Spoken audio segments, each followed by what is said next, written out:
अरे ई तो गुजराती बहू बनाओ तारी। छी छी दुआरे सा गंधात बा का मर गइल बेहिजा।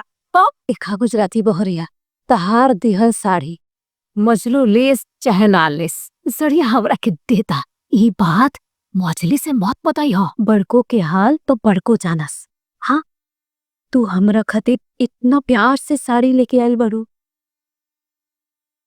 सड़िया देता। हाँ बच्चो जितना भी भोजपुरी के देखे वाला लोग बा उ सब कोई के सांझे बिहाने चैनल पे स्वागत बा। आज हम जौना फिल्म के ट्रेलर के रिव्यू करे खातिर आइल गने। ई फिल्म के नाम बा गुजराती।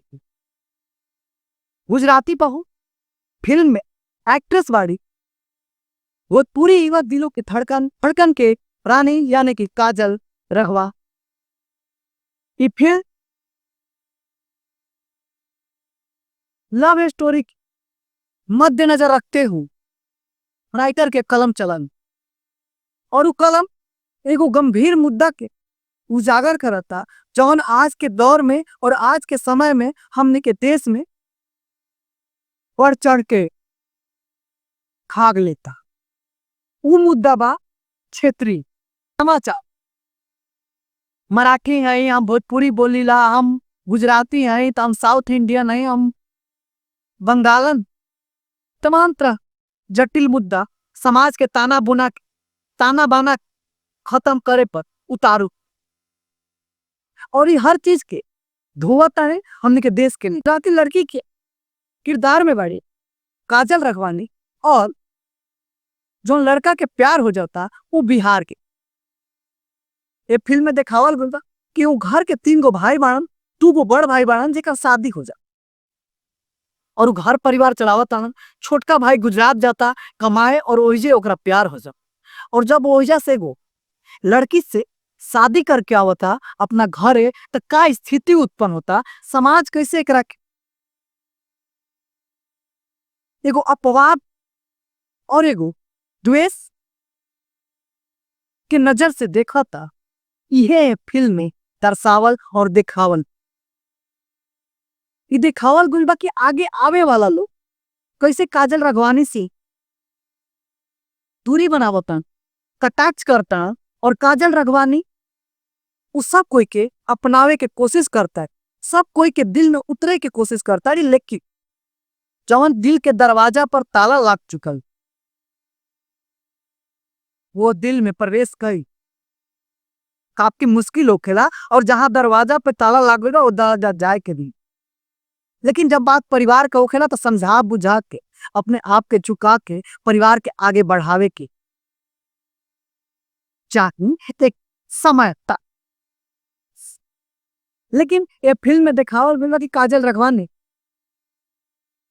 बहुत परिश्रम और मेहनत कैला के बाद घर परिवार की एकजुट बनावे में काफी हद तक सफल भी हो जाता रही। लेकिन जब उनका जेठानी के बेटी की शादी के समय होता और जब रिश्ता होता और उनका लोग के पता चलता कि इनका छोट भाई यानी कि छोट देवरानी गुजराती ही है, तो शादी से लोग मुंह बोल लेता, रिश्ता तोड़ देता और यह जे कहानी में ट्विस्ट आ जाए कि काजल रघवानी के साथ थे अब वो घर के लोग कैसे बर्ताव करता, उनका से अलग होके के मन बना लेता, उनका प्रति द्वेष भर लेता और उनका से नफरत करे लगा था। ये तमाम चीजों के समावेश कलम से शब्द के रूप में ये फिल्म के राइटर कागज पर उतार देने और वो राइटर जो मन एक एक शब्द कागज पर उतरले बना। ये फिल्म के हर एक कलाकार सब किरदार स्क्रीन जिंदा स्क्रिप्ट में और स्क्रिप्ट के बहुत और बेहतर बनावल जा सका। लेकिन राइटर के थोड़ा कलम के प्रदर्शन कम होखला के कारण ये एगो फिल्म बेहतर के जगह पर एवरेज बन के रख कर। लेकिन ये अप्रिशिएट करे वाला मुद्दा बा कि जौन हमने के क्षेत्रीय मुद्दा पर आपस में भिड़त रहता नहीं जा, एक दूसरा के प्रति द्वेष और जहर के भावना हर लेता नहीं जा, वो चीज ये फिल्म काफी हद तक साफ करे के कोशिश की हुई। रोवा से के ये ट्रेलर कैसा लगा, कौन सीन सबसे बढ़िया लगला, कौन डायलॉग सबसे बढ़िया लगला, और काजल रघवानी की जे फैन लीड रोल में होके और तमाम ब्लॉकबस्टर फिल्म दे रहता है बिना नग्नता और पुहरता के, और समाज की जो निबंधकार बा ओकरा में एगो चिराग के काम करता रही, ओकरा खातिर तू लोग चैनल सब्सक्राइब और वीडियो के लाइक अवश्य करो कि ऐसा कलाकारन के और ऐसा अदाकारन है हौसला पर।